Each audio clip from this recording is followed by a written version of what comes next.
Bonjour et bienvenue sur cette chaîne. Tout d'abord, le but de cette création est de permettre au public d'aider à comprendre ce qu'est la dépression et les outils que l'on a actuellement pour la combattre. Nous allons d'abord explorer différentes approches pour traiter la dépression, un trouble mental qui touche des millions de personnes dans le monde. La dépression peut avoir un impact significatif sur la vie quotidienne et le bien-être émotionnel.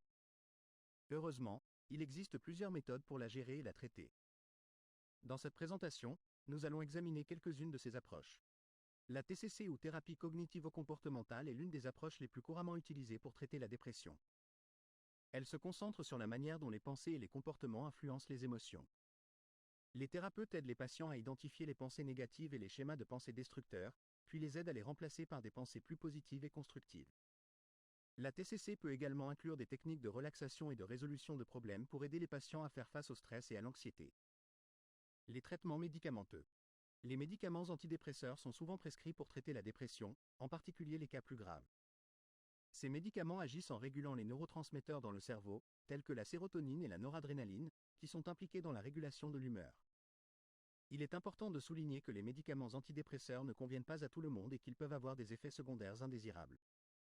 Il est crucial de travailler en étroite collaboration avec un professionnel de la santé pour trouver le bon médicament et le bon dosage. Les thérapies plus spécifiques telles que les thérapies interpersonnelles. La TIP est une forme de thérapie qui se concentre sur les relations interpersonnelles et leur impact sur la santé mentale. Cette approche part du principe que les problèmes relationnels peuvent contribuer à la dépression et vice-versa. Les thérapeutes aident les patients à explorer les schémas de relations négatifs et à apprendre des compétences pour améliorer leurs interactions avec les autres.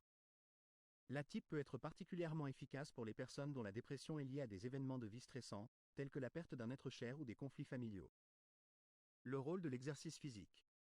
Des études ont montré que l'exercice régulier peut être bénéfique pour la santé mentale, y compris le traitement de la dépression. L'exercice libère des endorphines, des produits chimiques dans le cerveau qui agissent comme des analgésiques naturels et améliorent l'humeur. De plus, l'exercice peut aider à réduire le stress et l'anxiété, à améliorer la qualité du sommeil et à renforcer l'estime de soi. Il est recommandé aux personnes atteintes de dépression de trouver une forme d'exercice qu'elles apprécient et de l'intégrer régulièrement à leur routine. En conclusion, la dépression est une condition complexe qui nécessite une approche holistique pour le traitement.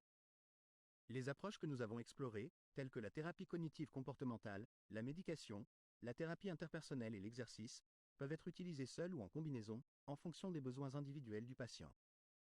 Il est important de se rappeler qu'il n'y a pas de solution unique pour traiter la dépression, et que chaque personne peut avoir besoin d'essayer différentes approches avant de trouver ce qui fonctionne le mieux pour elle. Si vous ou quelqu'un que vous connaissez souffrez de dépression, n'hésitez pas à demander de l'aide à un professionnel de la santé qualifié.